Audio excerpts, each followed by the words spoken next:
Hey there guys, it's Semtex UK and I thought I'd bring you a video on cars and how they work, what you need to do to get them all up and running, because it can be a little bit confusing DayZ here and there. So as you can see, we're looking in the boot here. You can see that we've got 4 wheels. Those are probably the hardest things to find. You've also got radiators here. I've got a couple of spares because you need them, trust me. You've also got headlight bulbs, so if you want to drive at night you're going to need ones that are pristine, not ruined.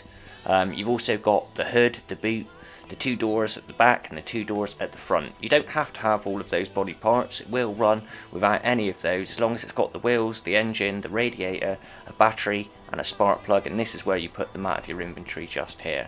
So basically I like to keep all of my bits in a little protective case. It's the yellow box you see there.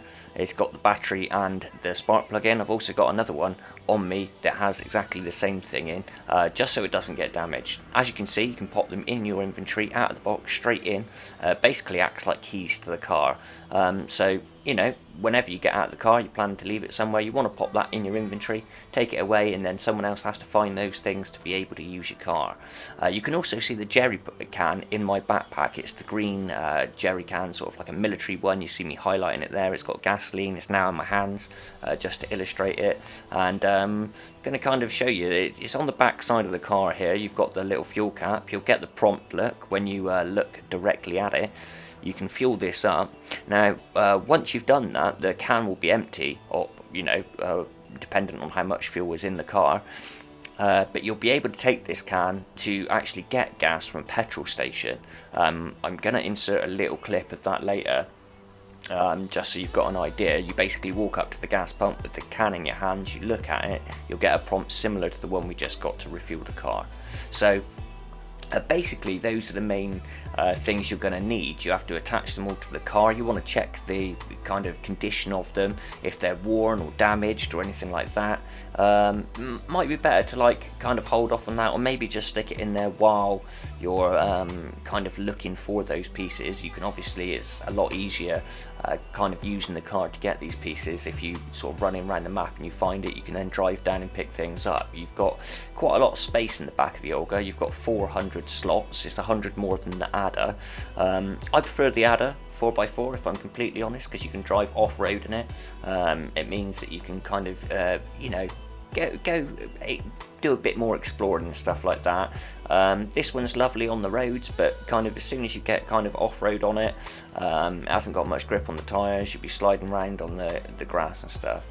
Now, as you can see here, I'm looking at the car radiator. I've actually got my cursor right on the radiator cap, and this is where you're going to actually fill the radiator up.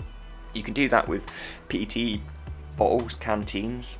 You can also do it with jerry cans. It only takes a tiny little bit of water out of the jerry can for that to happen though, so I'd say probably just see if you can find some bottles, but you know, a jerry can will do. You can always drink the rest or empty it.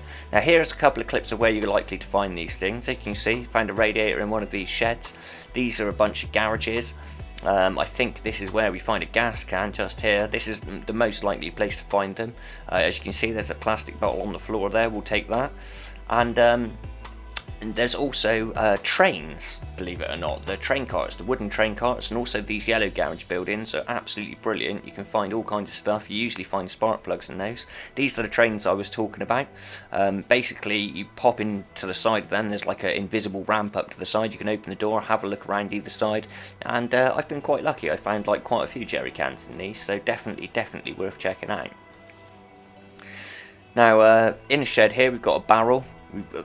This is where I've stashed kind of a protective case and a spare battery, because they do weigh quite a bit. You know, if you're carrying a jerry can on you, you are going to see a huge hit to your stamina, so be aware of that. You're not going to be running away very fast. Now, we're back at the car, we've got everything on, we're ready to rock and roll, so we're going to jump in. Now, this is what I didn't know, it isn't actually an automatic car. You have to look at the door to close it, the same when you go to get out as well, but you have to put it into gear. So to put it up a gear, it's circle, and to go down a gear, it's X. So it's kind of like a motorbike in that regard. You've got reverse, obviously, neutral, 1, 2, 3, 4. I wouldn't suggest getting anywhere past third. There is unfortunately a little bit of a glitch with DayZ at the minute. Every now and again you'll get a bit of a desync, your screen will freeze, while you're driving. You won't get any sound. Unfortunately, most of the time what happens is you hear a big bang and the screen unfreezes, you're about 80 metres down the road and you've ploughed into a wall. This is why it's essential that you're carrying spare radiators and water on you, because guaranteed the things that's going to get damaged first is the radiator, spark plug. I don't think I've actually damaged a battery yet, but I have had a couple of desyncs. I've actually lost a car due to the desync. It's incredibly upsetting. I don't want it to happen to you. But yeah, there you go, guys. That's my little guide here. Sorry about not inserting the clip for the garage, but I'm sure you'll be able to find them. Download Isovite.